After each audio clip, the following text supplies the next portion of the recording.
Сәлеметсіздер ме? Менің каналымның тыңдармандары. Бар тіршіліктің тұтқасын ұстап тұрған аналар, мейірімді әжелер, әдемі қыз келіншектер. Шұғылалы көктемнің алғашқы мерекесі 8 наурыз халықаралық әйелдер күні мейраммен шын жүректен құттықтаймын. Көктем мерекесі көңілдеріңізге қуаныш сыйлап, жүздеріңізге нұрын шашсын. Ана қуанышы, әйел қуанышы, әр үйдің, отбасының, отанның мерейі.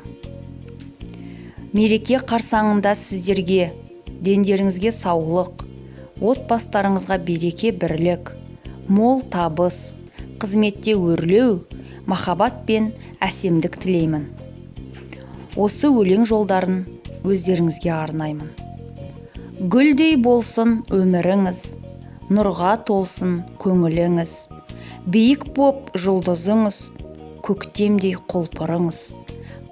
Бақыт қонсын басыңызға, қолдап жүрсін Тәңіріңіз.